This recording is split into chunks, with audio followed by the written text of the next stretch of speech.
Hi everyone, sorry I'm switching around here. Welcome back to Anthropology 307. This is our next to last week here um, because we're going to do Stokes, The Republic of Love, and then um, um, first half, 1 through 3, this week, and then we'll do um, chapters 4 through 6 next week. And I'll probably post a movie for you to watch next week again. Um, And then I think we're just going to do the final exam during the final exam period, give you time to do your papers.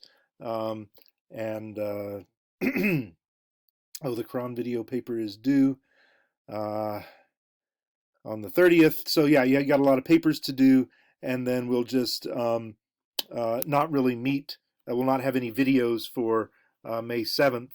You can go ahead and watch the movie.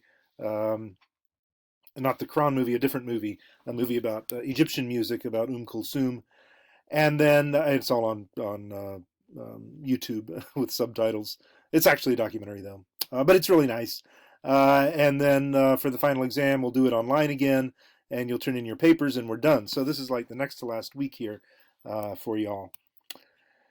And we're doing Turkey. Let's see, Turkey. So we know where Turkey is. We know that we started out looking at Iraq, which was right across the border from Turkey, Iraq and Syria and Turkey. And then we went to Egypt, and then we went over to Morocco, and now we're coming back to Turkey, but this is Turkey proper. So Turkey, as you remember, in the United States, there is one. Sorry, in the U.S. history, U.S. history, we have various allies, and there is one ally in the Middle East where, if they are attacked, we have a treaty with them, uh, signed by the president, confirmed by Congress, voted on, etc. A mutual defense pact where if this country is attacked, it is like we have been attacked, and it triggers this mutual coming to our aid, coming to their aid, the same way during 9/11 we triggered that. It was the first time in history that this particular treaty had been triggered. There is one country. It is not Israel. It is not Saudi Arabia. It is not Egypt. It is not Iraq. It is not Jordan. None of our ordinary allies in the Middle East trigger that kind of defense. Even Afghanistan that we're sponsoring, and Iraq, right? If they get attacked by Iran or by Pakistan, we don't do nothing. I mean, we could. The president could, on his own authority, say, "Oh, well, we're going to come to their aid," but it's going to be provisional, right? It's going to be okay. You got a couple months of that before Congress is going to say, "Wait a minute, we don't necessarily have to do that." But Turkey, yeah, we're Turkey. We're in it in it for the long haul, and this was voted on by Congress in 19, I don't know, 53 or whenever NATO was set up. They are members of the North Atlantic Treaty Organization, and so like all the other NATO members, they share in that mutual defense pact with the United States. Okay, so why did they join? They joined because they were anti-communist, and this was the Soviet Union right here, and this was the Soviet Union's access to the rest of the world apart from up here, which was frozen and also very close to Sweden and Denmark, also pro-Western anti-communist powers, uh, and that was it. The Soviet Union had no more access to the Atlantic. Their only other access was, of course, through the Pacific over here in Siberia. So, as a result, Turkey becomes very important. Also, Turkey and Greece are sort of mutually fighting against one another for basically the last 200 years, and or at least the previous 100 years in the 1940s. This was a way of bringing them both in.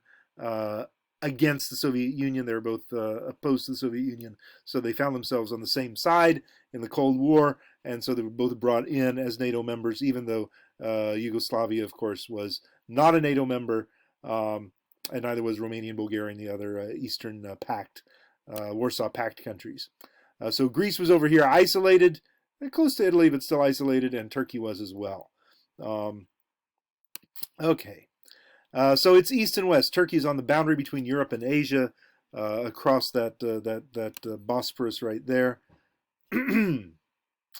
um, Turkey is also similarly always trying to be European. We have uh, Turkey applying to join the European communities back in during after World War One, after World War Two, and into the present. Turkey is always applying for EU membership and always getting turned down. Um, but there's always a potential that they could be there, right? Because they are on that boundary between Europe and Asia. Empire nation state, of course, Istanbul was the capital of the Ottoman Empire from 1453 to 1918. Out there in the west, Istanbul, the former capital of the Constantine's Eastern Roman Empire, very Christian, um, and then very Muslim after the Ottoman conquest of 1453 or whatever. Um, but the Ottoman Empire, of course, is also multicultural. Many of its leaders are from Europe, Albanians and Bulgarians, etc. Um, and they're also non-Turks. They, the Ottoman Empire was set up by Turks, but came to encompass Persians and Arabs and North Africans, etc. Such that it was a very multicultural empire, sort of like the German relationship, the relationship of German speakers to the Austro-Hungarian Empire. Even though it was multicultural, they had Hungarians, they have Slavs, etc. in the Austrian Empire. And the British, the English dominate, of course, in the British Empire. But even in the UK today, you have Scottish people, you have Irish people, you have Welsh people, and the English are just sort of sitting there, the richest part. So that's how the Turks were in the Ottoman Empire. So after the Ottoman Empire fell, 1918, due to the loss of the Axis powers in World War One, then you have the Turks, the Turkish people who speak Turkish, who dominate in this part of Asia Minor, reducing and consolidating and creating a Turkey that is not just a state, but is also a nation state that also excludes people of non-Turkish ethnicity. And you have these swaps. So we're getting to that. Turks and others. When Turkey was founded, the capital was moved from Istanbul down to Ankara, toward the middle of the country, the ancestral homeland of the Ottoman Turks. So a very important place, of course, for Turkish speakers. Turks and others. So Turkey's traditional enemy has been Greece. It ruled Greece until Greek independence in 1830. We had what's his name, Lord Byron, the poet, there painted in Greek costume because he was engaged in that, in gallivanting around Greece during their war, and actually, I think, died there of a disease he picked up at some point.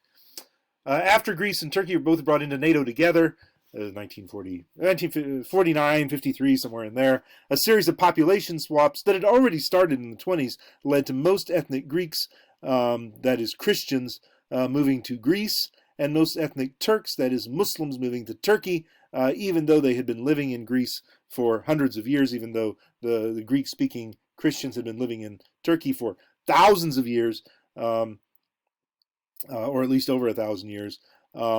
Turkey's they were seen as foreign. It was a partition. It was a population swap, and it was incredibly cruel to a lot of people. They lost their